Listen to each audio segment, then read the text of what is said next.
Welcome to the Fibromyalgia Podcast.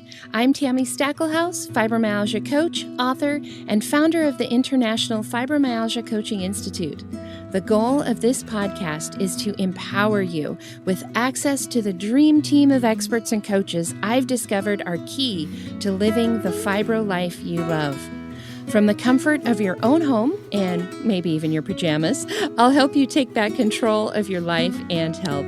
To help out with Fibro Fog, I always include full show notes and additional resources at fibromyalgiapodcast.com. You're listening to the Fibromyalgia Podcast with Tami, episode 69. Welcome to the Fibromyalgia Podcast. I'm your coach, Tami, and today's episode is a two-part Ask the Coach. As you know, we have been doing an Ask the Coach episode every 10 episodes. Now, normally that would be next time, but I've had a couple of really great questions come in that kind of go together. So I'm doing a two-part, one in this episode and then part two in our next episode. We are answering the question today, I was newly diagnosed, what do I do now? And I would normally read a listener shout out for this, but I have to tell you, when I went looking for the email that I received, I had so many emails that sounded just like this. I was just diagnosed. What should I do now? That I'm not really sure who it was that triggered this. When I was just looking, I found emails from people in South Africa and Sweden and the UK and Canada and the US and young and working and students and mothers. It was really just all kinds of everybody. So I sat down, spent a few minutes and thought back to my own fibromyalgia journey, as well as what I do with a brand new client who is recently diagnosed. And I came up with 5 things that you can start doing right now on your own that will help you improve your fibromyalgia, but also help your doctor help you better. And 5 things that you can do, places to start with your doctor. So let's dive in. So the first thing that you need to do if you have been newly diagnosed with fibromyalgia, you have to educate yourself. Now, you're here, you're listening to the podcast, so you've already started on this one. So yay, gold star for you. But definitely go back and listen to old episodes. I would highly recommend episodes 4 and 5. Episode number 4 is where I kind of give the history of fibromyalgia, some of the science and the research that's been done. And then episode number 5, I interview Dr. Ginevra Lipton. She is the medical director of the Frida Center for Fibromyalgia, and she is the author of several books. Most popular is the Fibro Manual, which is a great treatment guide both for you and for your doctor. And we will have links to all of these episodes that I'm going to mention. There's a bunch of them I'm going to mention today, as well as the books that we mentioned. So go back, listen to episode 4 and 5. I would also recommend listening to episode 21. That is an interview I did with Dr. Jared Younger, and he talks about some of the more recent research that's actually in process right now. So that is a great one for you to listen to. Of course, I would definitely recommend that you read my books. And the cool thing is you can get copies of those for free. Just go to today's show notes. It's fibromyalgiapodcast.com/69. And we will have links where you can download both copies of my books for free. If you are newly diagnosed, I would recommend starting with my first book, which is Take Back Your Life. And that is really my version of a treatment guide, fibro patient to fibro patient, and what I do with my new clients that I work with and kind of where we start. So I would definitely recommend that. The other way that you can educate yourself, for those of you, if you're like me and you want to know as much as you possibly can, and you want to learn everything, not just, the foundational stuff like you might find in this podcast or in my book, but you want to know everything, then I would recommend checking out our Certified Fibromyalgia Advisor program. Now, I've talked about that a lot on our podcast here. In fact, back in episode 67, I interviewed some graduates from this class, so you can go back and take a look at that. But this class is 9 classes with me where we dig into everything I can teach you in 9 weeks. We talk about sleep, and we talk about pain, and we talk about managing your energy. We talk about nutrition. We talk about supplements. We talk about medication, alternative treatment options, really everything. It also includes you working one-on-one with your own fibromyalgia coach. So, like I said, for those of you who really want to learn everything, as in more than what your doctor has been taught in medical school, then go check out the Certified Fibromyalgia Advisor class so that you can make sure you are truly educated as a patient so that you can make the best decisions for yourself and for your care. You can't make good decisions if you don't have enough information, right? So educate yourself. That is number 1. Number 2 that you can do right now is find yourself a guide for this journey. Having fibromyalgia is not a sprint, it's a marathon. This is not a day trip. This is a lifelong journey. So you want to make sure that you find someone who can show you those shortcuts, who can support you and give you wisdom from their journey and bounce ideas off of and get new ideas when you're stuck. So find a guide to support you. Now, I want you to notice that I've used the word guide, and I've done that specifically. This doesn't necessarily have to be your doctor. It may be a coach. It may be another friend who's lived with fibromyalgia for years. It may be a family member, a spiritual advisor, who knows? It could be anybody, but it needs to be somebody who has been where you want to go. You guys have probably heard the saying, right? Never take advice from someone you wouldn't want to trade places with. And that goes for your fibro journey as well. And you've probably experienced this even as a newly diagnosed person, that there are lots of people out there giving advice. And a lot of people are giving advice that don't have fibromyalgia and maybe just read some little, blurb on Facebook as they were scrolling past, right? Those aren't the people to consider a guide. You want to have a guide who has been where you want to go. So consider that and consider who that might be in your life. There's absolutely nothing wrong with hiring somebody to fulfill this role for you. It's what we do with personal trainers. It's what we do if we hire a tutor because we need to be better at math than we are, right? So it's totally okay to hire somebody. Just remember, never take advice from someone you wouldn't want to trade places with. And that goes for criticism too. Don't take criticism from somebody you wouldn't trade places with, because if you wouldn't trade places with them, they have no idea what it's like walking in your shoes. So number 2, find a guide to support you. Number 3, I want you to start tracking your fibromyalgia symptoms. Now, there's a few ways you can do this and a few reasons to do this. One of the biggest reasons is just simple awareness. A lot of times the word mindfulness gets thrown around and we think that that's equivalent to meditation. But mindfulness really is about being mindful. It's about being aware. And a lot of us really are just kind of getting through the day, and we're not all that aware of what's actually happening. So the first thing to do is just start a super simple tracking log. And we'll have a link in today's show notes where you can download a simple tracking log where you're just going to jot down a number every day. What's my pain level? What's my fatigue level?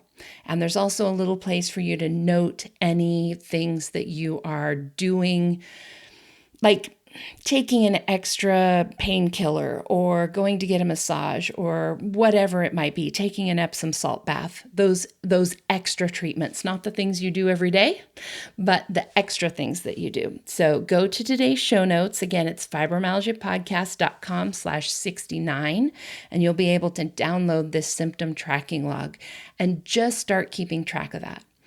This is really, really important for you, even if you don't have a doctor that you're seeing yet that's really treating you. Maybe you've got a diagnosis, but now you're waiting for a referral to a specialist to treat you.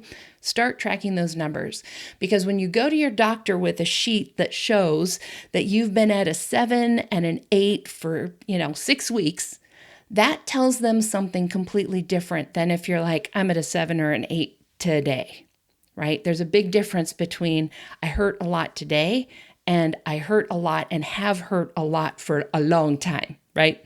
So start tracking that so you can take that information with you when you go to your doctor. The second thing I want you to track is your steps. In episode 35, I talk about my favorite energy management tool, and that is a pedometer. I use my Apple Watch, but I've used, just a standalone pedometer. I've used my phone, just making sure that I carry it with me. But knowing how many steps I walk is a really good way for me to estimate how much energy I've got left, right? So I'm not going to give you the whole episode 35 again right now. You can go back and listen to that. We'll have the link in today's show notes. And you just listen to that. It'll teach you how to use a pedometer to help manage your energy. But starting to track that now will help you in the long run for how to better manage yourself, breaking that push crash cycle, or as some of you out there call it, boom and busters. That's not so much what we say here in the US, but breaking that is important. And the way that you do that is by better managing your energy budget. So start tracking your steps. Now, along with this idea of awareness and mindfulness and being conscious of what's happening in your body, number 4 is to start your body's owner's manual. I call this the Book of You. And in episode 47, I actually tell you how to start keeping track of this. So again, not going to give you the whole episode 47 right now. You can go listen to that. But the idea in a nutshell is that you start making a note of the things that you're learning about your body. I would approach this with an attitude of curiosity, kind of pretend like you just moved into a new body and you're trying to learn what this new body likes and doesn't like, what it can do, what it can't do, and making note of that because, with fibro fog and everything else, we often don't remember, right? So make a note of this. It could be anything from, wow, I feel terrible when I eat a bunch of carbs and then wake up the next day, I feel terrible. Or it could be, wow, if I have an Epsom salt bath, that really helps me recover when I've overdone things. It could be things like, an ice pack helps if I hurt in this spot, but a heating pad helps for this other spot, right? So maybe you ice your neck and you use a heating pad on your lower back. So writing those things down so that you can reference them and remember them. Starting your body's owner's manual, what I call your Book of You. That's number 4. Number 5, which is a really important one, and we will talk about that with the 5 things that you start doing with your doctor. Many of them relate to this one that you can start right now, and that is calming your overactive fight or flight response. One of the super fun things about fibromyalgia is that our fight or flight is sort of stuck into overdrive, right? Dr. Lipton in one of her books talks about it as, we're always sort of sleeping with one eye open because we're just waiting for that saber-toothed tiger to jump out and get us, right? Like we're always on alert and we're always in that place of stress. And so anything you can do now to start calming that down will actually help your symptoms in the long run. So calming your overactive fight or flight, that can be doing things like breathing exercises, yoga, meditation, coloring, even things like knitting and crafts can be very meditative and very calming. Baths, neutral baths, so water that's not too hot, not cold, those can be extremely calming to your nervous system. So again, with number 4, where we're starting to keep track of the things that your body likes and doesn't like, as you try things for number 5 here with calming your overactive fight or flight, just make a note of what works and what doesn't work for you. For instance, I see this all the time. I'll have people who tell me, oh, I can't do meditation. And as I ask them some questions, some people have trouble with meditation because they just physically have trouble sitting still. It may be painful for them, or maybe they just fidget a lot. And for those people, a walking meditation, like walking a labyrinth or even just going for a walk and being meditative, that can be very effective. Some other people have a really hard time like having their mind be still. They have no problem sitting there, but their brain is all over the place, and it actually causes them anxiety to try to meditate. And for those people, doing a guided meditation where you're actually listening to somebody else guiding you, that can be very effective because it gives their brain a little bit of something to do. So as I said, make note of the things that you try and the results that you have as you're writing your body's owner's manual, as you're writing your book of you. But try some of these things to begin to calm down your overactive fight or flight.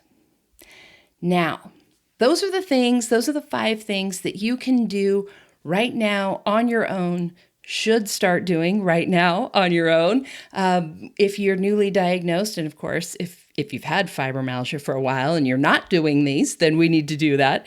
But for those of you who are just now diagnosed, start with these. Educate yourself, find yourself a guide, start tracking your symptoms, begin writing your body's owner's manual, and then work to calm your overactive fight or flight. Okay, now I've got 5 things for you to work on with your doctor. So this could be your regular primary care, your GP. This could also be if you've been referred to somebody to treat your fibromyalgia, then obviously talk to them as well. But these 5 things are not dependent on you having a fibromyalgia specialist. Any doctor should be able to help you with these things. So number 1, and the first thing we need to address with fibromyalgia is to help you get better sleep. So work on improving your sleep. Now, I know you're listening to this and you're thinking, oh yeah, good job, because I can't sleep. So how am I even going to work on this? This is not even a possibility. And I want you to know that there's actually a lot that can be done, and do the best you can. So you notice I didn't say fix your sleep, because this may be, like it is for me, a lifelong thing that you work on. My sleep is the cornerstone of everything that keeps me healthy, but it's also the key thing that I have to keep working on because it's easy for me to slip. And next week, when I talk about what I actually do to manage my fibromyalgia and keep things in remission, I will talk about my sleep and the challenge. So I want to give you some numbers here so that you understand why this is so important. You are going to want to have a sleep study. Unless you've had a sleep study in the last year or 2, you need a sleep study.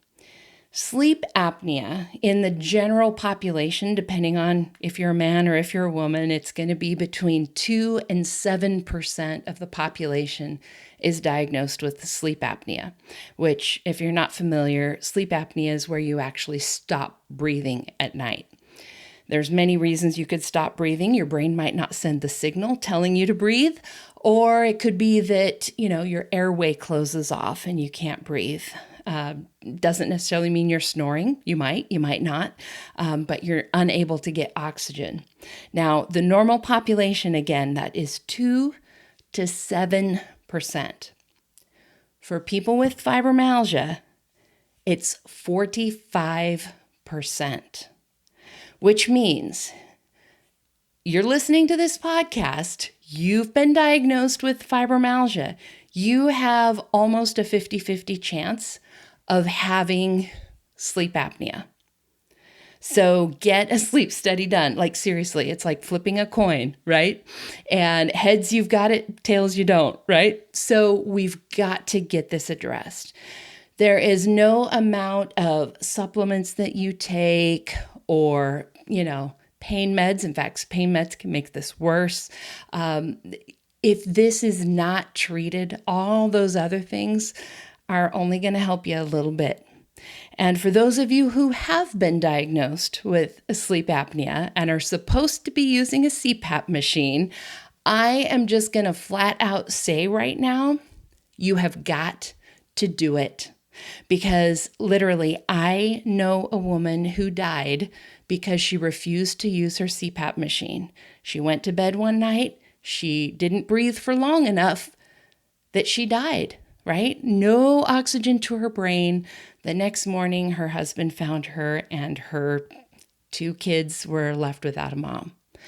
This is literally a life or death thing. You please figure out how to use your CPAP machine. Now, I will tell you that it is not easy getting used to, and there are lots of different kinds of machines, different kinds of masks, different things you can use with your masks. If you ever have any trouble getting used to this, please go back to your sleep doctor, talk to them about the struggles that you're having. This is something I help my clients with because I use a CPAP machine, so I've gone through all of this myself. But we've got to get that addressed because if your brain's not getting oxygen at night, if you're stopping your breath and you're not getting oxygen to your brain, you are going to hurt, you're going to have brain fog, you're going to be tired, and there's not a whole lot else we can really do to fix that until you get good sleep. So as we're working on improving our sleep, number one, you're going to get a sleep study done. Don't just have an in-home one, try to get a lab one, but sometimes we got to do one before we can do the other. So we've got to do that. But we want to focus on how we can get to sleep. We need to focus on improving our deep sleep. And then we need to lower that stress response, which is one of the reasons why that was number 5 in my previous list. Work on lowering that overactive fight or flight. That'll help you with your sleep. Now, Dr. Lipton's book, The Fibro Manual, has an amazing chapter on this right here. And she lists out a bunch of different supplements and medications that help with getting you to sleep, improving your deep sleep, and lowering that stress response. So number 1, as a patient, after you've been diagnosed, we got to start improving your sleep. Number 2, we have to learn to live within our energy budget. This is something you can do on your own for the most part, but sometimes it also requires figuring out why you've got low energy in the first place. Like it might not just be fibromyalgia, so you're going to want to be talking with your doctor about the obvious reasons that you might be fatigued. Things like anemia or, whatever it might be, doing some basic labs to just double check all of that. Now, if you want more information on living within your energy budget, I would recommend that episode 35, where I talk about my favorite energy management tool. Definitely listen to that. I would also recommend listening to episode 44, where you are designing your dream week. A lot of us aren't very realistic about what we can do in a week. So we have all these expectations and we make all of these commitments. And then when we try to actually do them, we come up against our energy limits, right? And so we end up having to cancel. The Dream Week exercise that I give my clients helps you to plan that out and be more purposeful about how you're spending your energy, how you're spending your day. Where is your rest time? Where is your family time? Where's your work time? And actually making a budget for how you're going to spend your energy. So I would recommend listening to that. And again, all of these links are going to be on today's show notes page, fibromyalgiapodcast.com/69. So number 2, learn to live within your energy budget. Number 3, we need to break the pain cycle. Now, even before I was diagnosed with fibromyalgia, I had a doctor who told me, your body has learned how to be in pain, and we need to teach it how to not be in pain. It's recognizing every signal that comes to it as pain, pain, pain. And we need to teach it that some of these signals are just touch or pressure or, whatever it might be. So we need to break that pain cycle. This includes things like removing any potential pain triggers. So if you have a bad knee and you've been thinking about having surgery and you're afraid it might cause you more pain, most likely having that surgery will cause you more pain in the short run, but in the long run, it's actually removing a pain trigger, and it could, in the long run, lower all of your pain. So address those pain triggers, go to your doctor. Don't just think of fibro pain, but if you have specific areas, like I mentioned, having a bad knee, or if you've got a shoulder that bothers you, or neck pain or headaches or whatever it might be, talk to your doctor about those specific pains. And if they are lumping everything into, oh, you're just feeling that because that's fibromyalgia, but they're not actually doing the MRI, doing the exam, like really checking out why you hurt, please go find a new doctor. I have had so many clients. I have one of my clients went to the doctor, kept trying to, she had a hip that hurt and kept being told it was just her fibromyalgia, finally went somewhere else. And she had, I don't know, a crazy number, like 5 torn ligaments or something like that in her hip. It was crazy. So please, if you don't have a doctor who is checking these things out, if they're just lumping it all under the fibromyalgia category, find someone to check it out. Someone in my support group years and years ago literally went to another town to a different emergency room to have people who didn't know her check her out because everybody kept telling her, oh, it's just your fibromyalgia. Okay. So check out all those pain triggers, and we need to do things to break the pain cycle. Now, I will tell you that this particular item is probably going to take some medication. And I don't necessarily mean opioid pain medication, right? Like I'm not just talking Vicodin here. We need to break that pain cycle in multiple ways. So there's lots of different medications that can help. The different ways your brain processes pain, the different ways your pain receptors in your body, your skin are processing pain. So there can be a bunch of different ways to address this. We can also break that pain cycle by the choices that we make, right? If you're one of those people that is always pushing and pushing and pushing, and you're doing all the things, you may need to have to stop doing some of those things for a while so that your body can learn how to not be in pain. And just like if you broke your foot and you needed to stay off of it for 6 weeks to let it heal, there may be some things we need to stop doing for a while with fibromyalgia to let your body heal. Probably going to be longer than 6 weeks, but you can get to a point where your body learns how to not be in pain, and then you can try doing some of those things again. This could also be things like certain foods that you eat that increase your pain. Maybe if you have a lot of sugar or alcohol or caffeine, maybe that increases your pain levels. Start realizing, paying attention, writing that in your body's owner's manual, writing that in your book of you, and start to break that pain cycle. I talk about a lot of different ways that you can address your pain in my first book, Take Back Your Life. So go to today's show notes.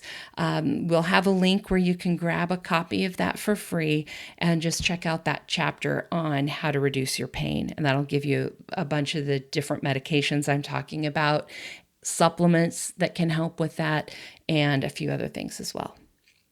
All right. Number 4. Give your body the nutritional building blocks it needs. Now, there are some very specific things with fibromyalgia that we typically tend to need to fix, right? One of the big ones is protein. Most of us with fibromyalgia are not eating enough protein. You should be having between 80 and 100 grams of protein every day.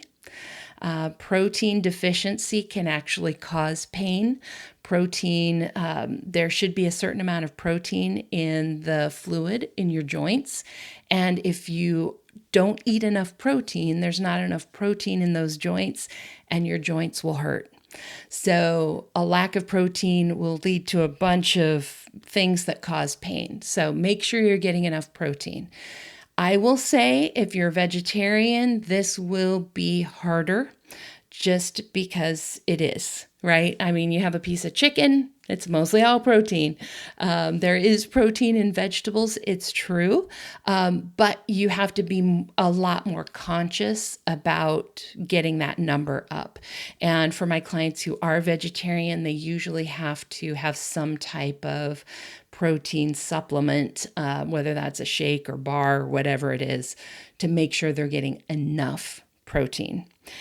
Protein gives your body the building blocks to repair. It gives you all of the amino acids that give you all the neurotransmitters you need, right? So protein is where your body makes serotonin and norepinephrine and GABA, and all of those amino acids come from the protein building blocks. So make sure you're getting enough protein. This is one of the simplest ways that you can change your diet. I mean, of course, get rid of the junk. I think that goes without saying. Most of you already know that, right? But do add protein. So if you're sitting down and you're, looking at a menu and you get to choose something off the menu, make the best protein choice that you can. And I'll be honest, sometimes that means things like, if I'm going to have spaghetti, maybe I will, if I'm at the grocery store, I literally do this. When I'm at the grocery store, I will pick the spaghetti that has extra protein in it. Now, that is not going to give me a lot of protein for sure, right? But it gives me more than I would have if I didn't choose that one, right?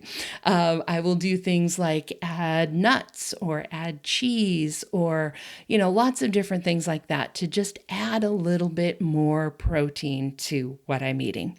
So track your, you can use an app like MyFitnessPal, or there's tons of apps out there tracking your food. Just track your protein intake, see if you're getting enough. We also want to make sure that we're getting enough of the other nutrients that we need. And vitamin D is one of those that most of us need with fibromyalgia. Magnesium is another one, B12, iron, all of those things. You can have your doctor run some labs and just check and see where you're at and see what it is that you should take. This can be very individualized. If you're living in Florida, you definitely need less vitamin D than I do, living way up here in Washington, right? So definitely have your doctor run those labs and make those choices for what you need. But I guarantee you there's some nutritional building blocks your body is missing.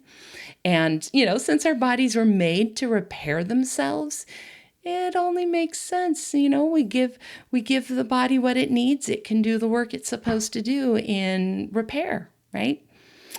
Now, number 5, and the last one I'm going to give you, is to have your doctor check your thyroid and your adrenals. Now, this one, I left it for last because it can be sometimes a little bit tricky to get the right tests done and have your doctors look at them in the right way. So if you're having thyroid labs done, don't just do a TSH. Have a full thyroid panel. Also, make sure that your doctor is checking those against functional labs, functional levels, not just the standard lab levels, right? So the functional levels, I talk about this in a previous episode.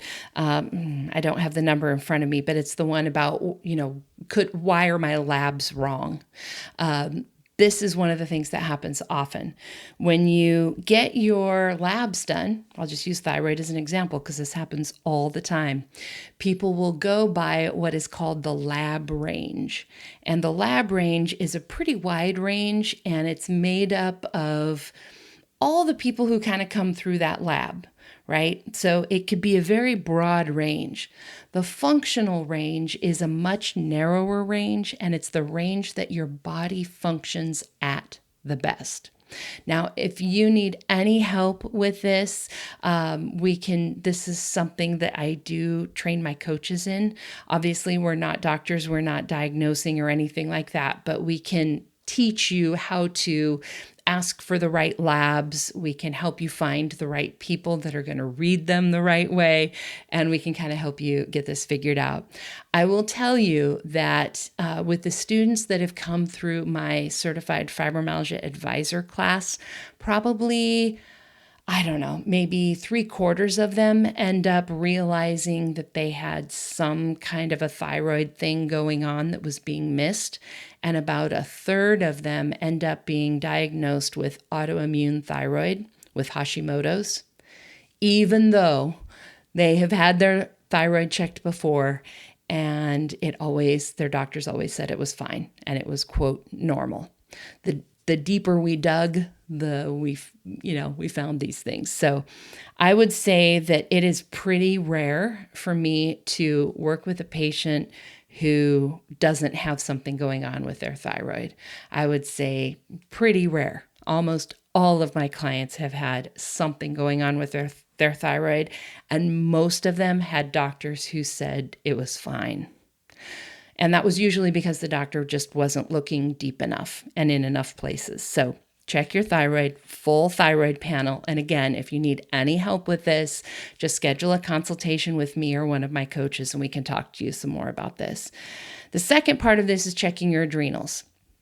And in a similar way, most doctors are not checking your adrenals in the way that makes sense. Now, I talk about this in my book, Take Back Your Life, and I even show you my own adrenal test results. I have pictures of my own adrenal test results in there, so you can see more about what I'm talking about with this. But again, very, very few of my clients have perfectly functioning adrenal glands. So if your adrenals are low, then that's going to give you fatigue, that's going to give you brain fog, all of that. So those are the key things that when I'm working with a new client, I'm always asking them. So in terms of labs, just as a summary, so those 5 things again: work on improving your sleep, learn to live within your energy budget, break that pain cycle, give your body the nutritional building blocks it needs, and check your thyroid and adrenals. So within those 5 things, the lab tests that we're looking for with your doctors are that full thyroid panel, something called an adrenal stress index. We also want to have that sleep study, and then some basic labs that are checking things like vitamin D, iron, B12, all of those typical kinds of things that you might check. Now, if your doctor is not familiar with these things that I'm talking about, you may need to find a naturopath or a functional medicine doctor And if you're looking for one of those two, I'll give you a couple of resources. First of all, the Functional Medicine Organization website. It's functionalmedicine.org. It's super simple. They have a physician locator, and so you'll be able to look for a functional medicine trained doctor in your area. Same thing with the naturopathic physicians. So you're just going to search in your Google search, you're going to search for naturopathic organization or naturopathic association and your state. So here in Washington, I would search for Washington Naturopathic Association, and that will give me their website, and they almost always have a physician locator. So that'll get you started. Of course, just because they know functional medicine or just because they're a naturopath, that doesn't mean they know how to treat fibromyalgia. So don't expect that you're going to, be able to choose anybody off the list and they're going to know what to do with your fibro. But when it comes to things like your thyroid, your adrenals, testing your nutritional deficiencies, those kinds of things, I would trust any of them for that. Okay, so let me just go ahead and recap all of this for you. You're newly diagnosed, you're not sure what to do. Number one, educate yourself.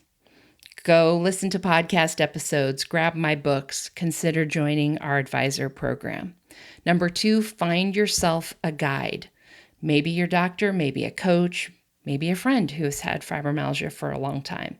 But don't take advice from somebody that you wouldn't want to trade places with, and don't take criticism from somebody you wouldn't trade places with. Number three, start tracking your symptoms. Make sure you go download those tracking logs, listen to the episode about how to track your steps. Number four, start your book of you. Start writing your body's owner's manual. Number five, start to work on calming your overactive fight or flight. And then with your doctor, number one, you're going to work on improving your sleep, having a sleep study done, working on all of that. Number two, you're going to learn to live within your energy budget. And part of that is budgeting your energy, but part of that is also looking at what might be taking away from your energy, running some tests with your doctor. Number three, we're going to break that pain cycle, reducing triggers, doing other things to help reduce your pain, teach your body how to not be in pain. Number four, we're going to give your body the building blocks it needs. And number five, make sure you check your thyroid and adrenals.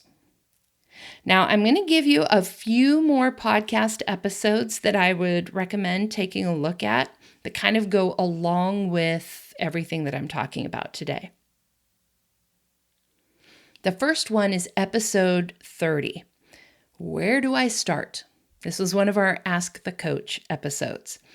Now, this one kind of comes at that question from a slightly different angle. Today, I gave you some very specific things to start doing.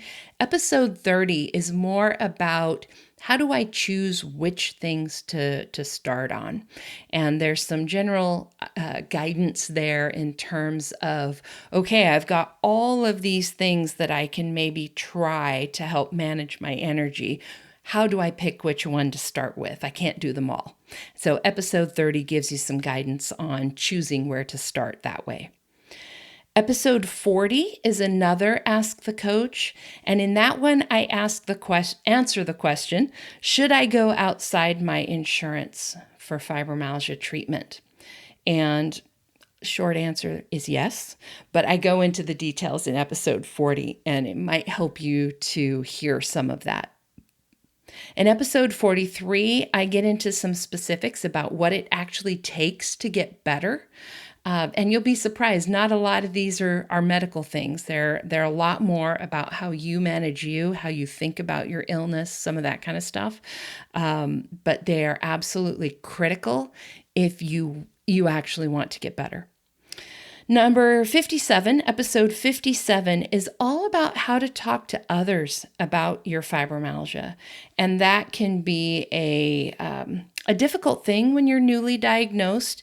And so I wanted to mention that episode to give you a little bit of guidance. So again, that's episode 57. We'll have all the links in today's show notes, but I would recommend listening to that one so that you can get some ideas about how to share about your new diagnosis, who to share with, how much to share, all of that kind of stuff. So that is a great one for people who are newly diagnosed. I also want to mention episode 16. If you are newly diagnosed or have a child who's newly diagnosed, so if you're newly diagnosed and you're young, if you have a child who's been diagnosed, I would also recommend episode 16, which is about fibromyalgia in children with Dr. Melissa Congdon. There is also an episode with one of my coaches, Jaira Halfin, and it is about the impact of juvenile fibromyalgia on families. So if you're listening to this and you're young, or if you're a mom listening to this and your child has fibromyalgia, I would recommend episode 16 and episode 25. So there is there's a whole list for you. Again, I will have all of these episodes listed out in today's show notes. So don't try to remember all of that. I am aware that you have fibromyalgia and that you have brain fog. So just go out to today's show notes. If you're listening to this in your favorite podcasting app, there's probably a link right there that'll take you to today's show notes. We'll have all those episodes listed there, and those other resources that I mentioned, whether it is downloading those symptom trackers or the worksheets that go with the Dream Week exercise or the Book of You exercise. All of those things will be out there in today's show notes. So all you have to do is go to fibromyalgiapodcast.com/69 or click that link in your podcasting app. All right, so that is going to wrap us up for today. I do want to mention that our next Certified Fibromyalgia Advisor class starts next week. So as this episode releases on August 31st, our next advisor class begins next week. So if you are interested in joining us, go check that link out at the time of recording this. I do still have a couple spaces left. I do purposefully keep those classes small so that you have lots of time with me, and also pair you up with your own fibro coach. But this is absolutely the best way I know to educate yourself and to improve your fibromyalgia. If you have any questions, just reach out to us, and I will be back in 2 weeks with episode 70, where I am going to talk about literally what does Tami do every day to manage her fibromyalgia. I'm also going to talk about some of the things that I've done leading up to now, because trust me, if you start with what I'm doing right now, number one, it would be overwhelming. And number two, it actually wouldn't be enough, which sounds contradictory, but you'll get it all next time. I want to give you an example of what my life looks like now with fibromyalgia in remission, without fibromyalgia pain, running a business, being a wife, all the things. But I'm also going to share some of the things that I've done along the way that have helped get me here. All right. I will see you back here in 2 weeks when we do our next Ask the Coach.